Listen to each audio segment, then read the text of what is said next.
Okay, so what I want to try to show you is this thing called limbic braking.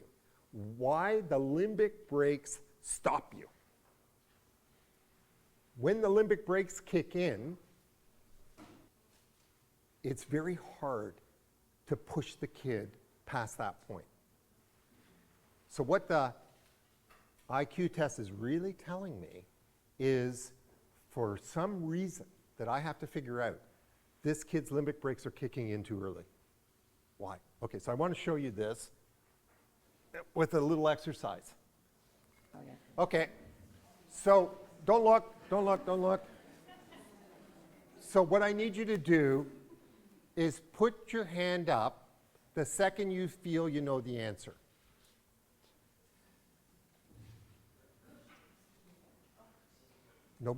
One person got the answer so far?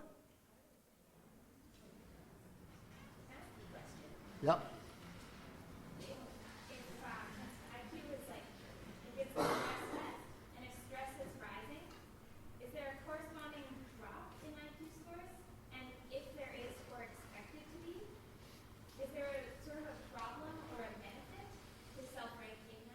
So let me reframe Kathleen's question. Can I change IQ if I change the stress? Yes. So we've got to figure out why. But that's a premature question. That's a good question. Okay, so everybody's got it now? Okay, is the answer 10 cents? Okay, hands up if the answer is 10 cents. Okay, so about half said no.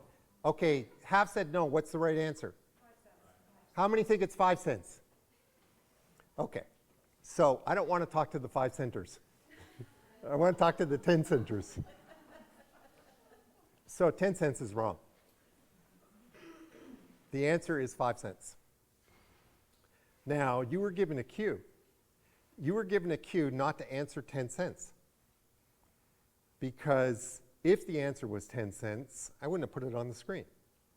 So you knew right away that this was a trick. You knew right away that you needed to think hard. Try to figure out what is the trick. And when you put your hand up, you stop trying. Okay. Now we can say some very interesting things about this. What Dan Kahneman discovered, and we could have proved this if we had the technology. If we had those eye trackers that I use, I forgot what they're called now, Toby's. Everyone who put up their hand and said 10 cents, when you did that, your pupils were maximum dilation. In fact, for all the ones who got it wrong, we could predict the exact moment when you were going to get it wrong. That's a little bit of magic. So that's another fact.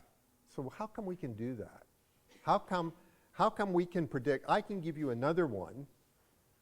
I won't do it today. You have to do masters if you want to do it. That's a better one, the 4-card one, where I can give you one where nobody's going to get the right answer. It's like 2% of the population gets it. They did it even on logic professors, and they can't do it.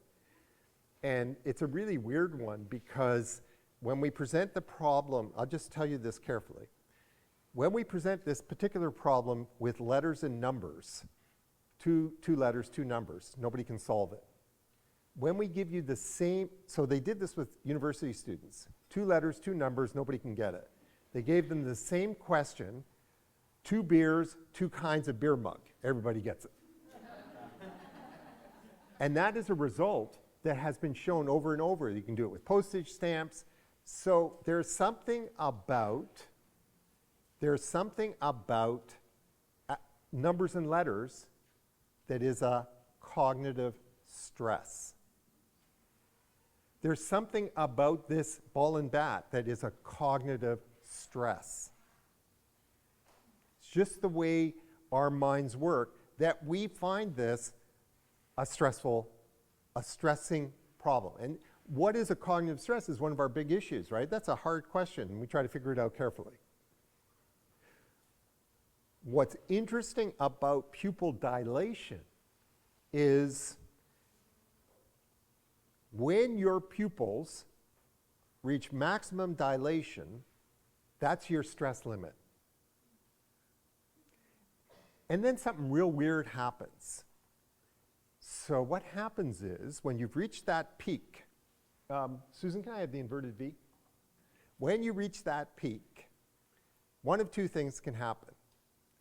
One thing that happens is you just say, oh, it's 10 cents. I kind of know it's not the right answer, but I don't care.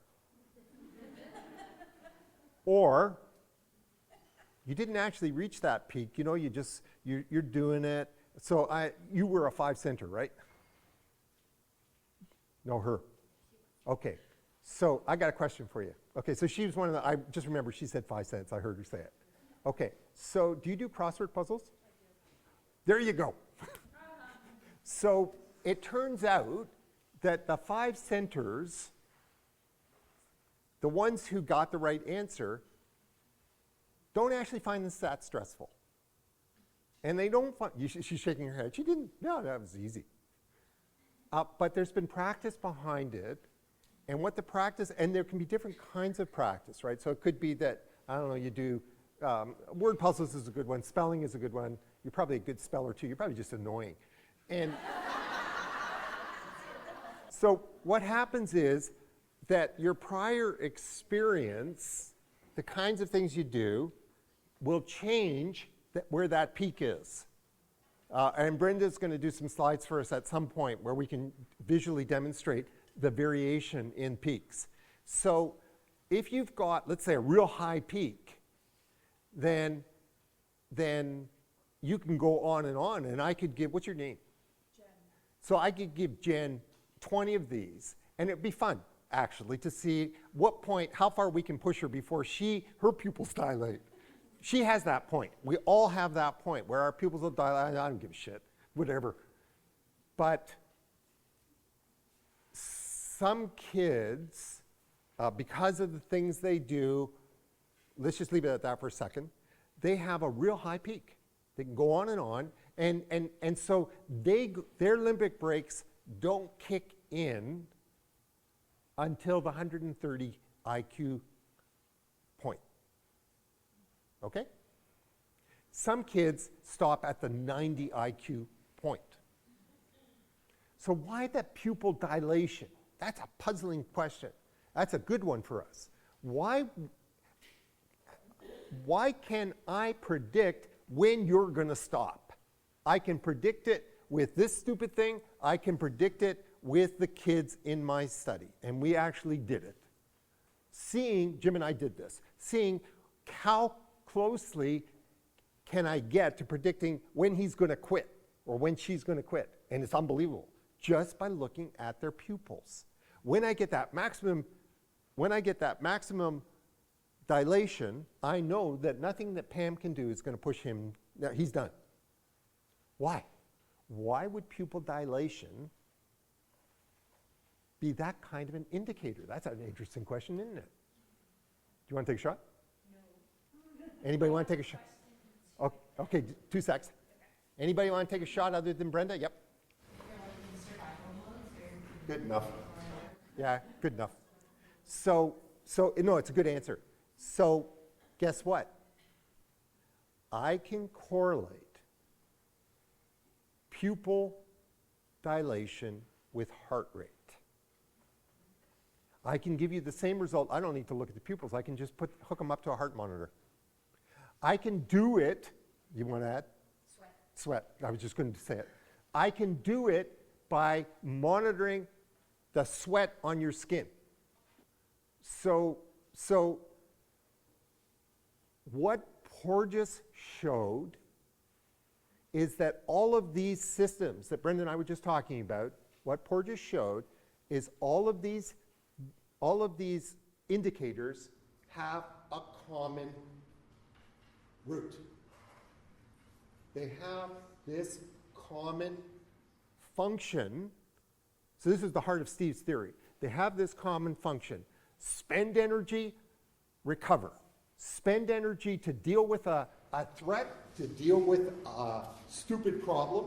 It's the same system. It's the same sympathetic nervous system. The pupil dilation is an indicator of how hard my autonomic nervous system is working to deal with this threat, deal with this challenge, deal with this situation. And then what happens is I have a system deep inside the red brain that says stop. I have a system that says it's monitoring how hard I'm working. It's monitoring, I have no control over this system. It's monitoring how low my glucose is getting. I'm burning glucose because it's fight or flight. I'm burning glucose because my heart is racing, because I am sweating, because my muscles are all clenched. Even though it's a stupid thing like the ball and bet. I'll bet you, for all you yoga guys, if you did the same thing on a variation of this and tuned into what your body was doing, you'd be shocked. This makes no sense.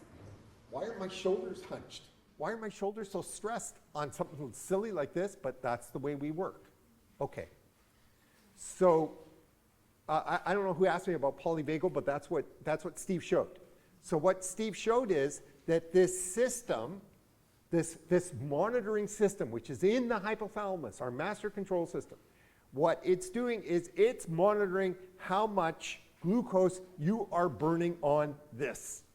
And when your levels dip, it says stop. No more. And then your blue brain kicks in and says, oh, I'm happy with 10 cents.